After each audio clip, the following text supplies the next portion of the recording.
Hi Pre-Calculus. Today we are talking about Unit 9, Lesson 1, reference triangles and reciprocal trig functions. So we're going to start with the unit circle. This isn't our full unit circle lesson, but a unit circle is a circle with a radius of 1. Okay? Circle with a radius of 1. Which makes sense, unit is 1. So in our unit circle, if we have, like in our regular circle, right, like a regular circle, okay, our radius is going to be r, and we can think of that actually as a triangle. So this value would be y, right, it's our y-axis, and this value would be x. And here we have our right triangle. So then this angle theta, this point here is actually going to be the point x comma y, right? Like that makes sense if we were graphing it. So then the sine of this, the sine of theta here would be y over r. The cosine would be x over r. And the tangent would be y over x. All right, so far all of that makes sense. Well, with the unit circle, our radius is going to be 1, like we just said. Okay, so then if we draw that triangle again, x here, y here, well, if we do this and we have the point x comma y, right? So then the sine of theta is actually going to be y over 1, and the cosine of theta is going to be x over 1. So this is, of course, equal to y. This is, of course, equal to x. So the point xy we can actually think of as cosine theta comma sine theta in our unit circle, okay? Kind of cool, and that's going to come up a lot with us, so definitely something to remember. All right, so reference triangles. A reference triangle is a right triangle drawn to the x-axis, all right? So here we have a right triangle, or we have a point, -3, 4, and we can draw a right triangle right down here, right? So this is our reference triangle. So if we do this, we know that this value is 3, and I'm going to label it as -3, but again, negative is just indicating the direction. It's not the actual value. A length cannot be negative. And here, this is going to be 4, and then this is our angle theta, right? And so we can actually find, we're asked to find the sine of theta. Well, we're going to need to find our hypotenuse. And so we're going to take, you can do -3 squared, doesn't matter if you use positive or negative, plus 4 squared equals, and I'm just going to say, call this r, I guess, equals r squared. So that's 9 plus 16 equals r squared. 25 equals r squared. So r is equal to 5. And you might actually have remembered your 3, 4, 5 triangle, those special right triangles. I don't have them all memorized, but they are kind of handy if you do. So the sine of theta is going to be equal to opposite over hypotenuse, or 4 over 5 in this case. Okay, let's see if we can do it again where we're just given the point here. So if we're asked to graph -3, -6, well, then we're going to graph -3, right? -3, -6, 1, 2, 3, 4, 5, 6. So it's going to be right about here. Okay, so that's the point, -3, 6. Now we can draw a reference triangle, and we have a right angle there. So this is -3, this is -6, and now we need to find that missing hypotenuse in order to find cosine of theta. Well, we don't have a perfect, or one of those special right triangles at the moment. So this is going to be 3 squared plus 6 squared equals r squared. So 9 plus 36 equals r squared. So that's 45 is equal to r squared. And we can actually simplify 45. 45, I'm going to say, sorry, this is not squared anymore. Yes, it is squared. So r squared is equal to 45. So r is equal to the square root of 45. That's what I meant to talk about, which is, of course, equal to the square root of 5 times 9. So that's equal to 3 radical 5. Okay, so we have 3 radical 5 here as our hypotenuse. Now we can find cosine of theta, which is, this is our angle there. Theta is going to be adjacent over hypotenuse. So -3 over 3 radical 5. We don't want to have a radical in the denominator. So we're going to multiply by radical 5 over radical 5. So that gives us negative 3 radical 5 over 3 times 5 is 15. So you might think of this as negative radical 5 over 3. No, 5. Sorry. That's what I meant. There we go. Okay. So far, so good, hopefully. All right. Let's turn the page here. We have reciprocal trig functions, and you might already be familiar with these. Okay, our reciprocal trig function. So we know that sine is opposite over hypotenuse, and that cosine is adjacent over hypotenuse, and tangent is opposite over adjacent. Okay, and our reciprocal trig functions, you know, reciprocal just means like you flipped something, the same as a reciprocal when you're finding like the same or a perpendicular slope of a line. So cosecant is the opposite of sine. That's the reciprocal of sine. Cosecant, so CSC means cosecant. So that's going to be equal to the hypotenuse over opposite. Secant, SEC equals secant, is equal to hypotenuse over adjacent. And cotangent, so cot is equal to cotangent. That's equal to adjacent over opposite. All right? So you might already be a little familiar with these, but we'll keep using them as our unit goes on.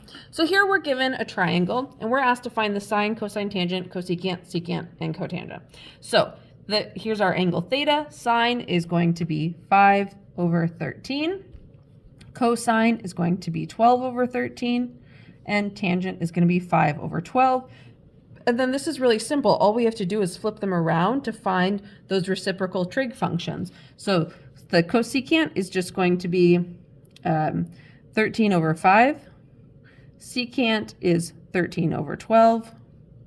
And cotangent is 12 over 5. Okay? All right, let's do one that's like the triangle has not been given to us necessarily. Here we're given pi over 2 is less than or equal to theta is less than or equal to pi. And sine of theta is 8 over 17, then find all 6 trig functions. Okay, so it helps to draw this. We know that this is 0, also 2 pi. This is pi over 2. This is pi. This is 3 pi over 2. Okay, so if theta is between pi over 2 and pi, we know it's going to be in here, right? So if we know that we have our reference triangle. If sine is 8 over 17, okay, then that means, and this is our angle theta, that means that our hypotenuse is 17 and our opposite is 8, right? So now we need to find what is this missing side here. And that's, of course, when we're going to use Pythagorean's theorem. So we're going to say 8 squared plus, I'll just call this x, I guess. X, actually, no, I'm going to use b. 8 squared plus b squared equals 17 squared. 64 plus b squared equals, I don't know what 17 squared is. 17 squared is 289.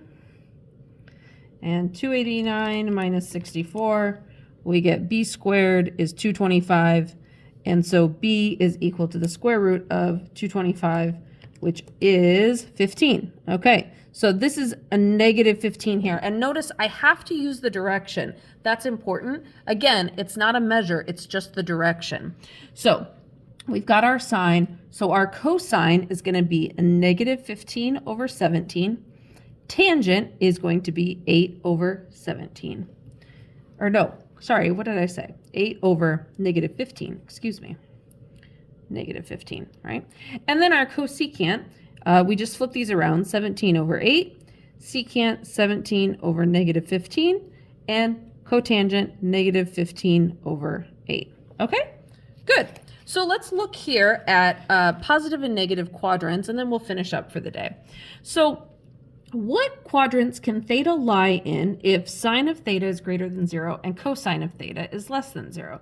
So first, let's review what our quadrants are. Here is quadrant 1, 2, 3, and 4, okay, counterclockwise, right? And remember that our xy, it's going to go cosine, theta, comma, sine theta, right? So if this sine is greater than 0, you can think of that as like y is greater than 0. And cosine is less than 0, you can think of that as like x is less than 0. So if x is less than 0, so when is sine greater, like you can think of this as your y, when is y greater than 0? Well, y is greater than 0 in quadrants 1 and 2, right? So let's just make a little note there for ourselves. And when is cosine less than 0? So that's our x values, so that's going to be in 2 and 3. I'll just make a little note here for ourselves. Okay, so when is sine greater than 0 and cosine less than 0? Well, that's only going to happen in quadrant 2. Okay, when do sine of theta and tangent of theta have the same sign? Well, sine of theta and tangent of theta, tangent, and I should write this here, tangent of theta is actually equal to the sine of theta over the cosine of theta, right? And that makes sense if we go back to what we were looking at before, okay? So the tangent of theta is going to be equal to y over x, right? Opposite over adjacent. So that's going to be equal to sine of theta over cosine theta, okay? So this is coming back here, right? Since sine is equal to y, cosine is equal to x. So if that's what tangent of theta is, and my ink smeared, then when tangent of theta is like, it either has to, if it's both positive, then it's positive, right? So here tangent would be positive. Here we're both negative, tangent would be negative, okay? Here one's positive, one's negative, tangent would be negative. Here one's positive, one negative, here tangent would be negative. Good? Okay. So let's identify when sine and tangent have the same sign. Well, here cosine is going to be positive, sine is going to be positive, right? Here cosine is going to be negative, sine is going to be positive. Here cosine is going to be negative, sine is going to be negative. And here cosine is going to be positive, sine is going to be negative. So when do sine and tangent have the same signs? Well, it looks like positive, negative, no, negative, negative, negative, negative, positive, positive. Did I miss something here? All right, here, this is tangent should be positive here. Sorry, because they're both negative, right? That makes sense. So I just miswrote it. So they have the same sign here and here. So that will be in quadrant 1 and quadrant 4. All right. And then finally, when do cotangent and secant have opposite signs? Well, cotangent should line up with tangent. Tangent theta, that sign should be the same. And secant theta should line up with cosine of theta. Those signs should be the same, right? So when do they have opposite signs?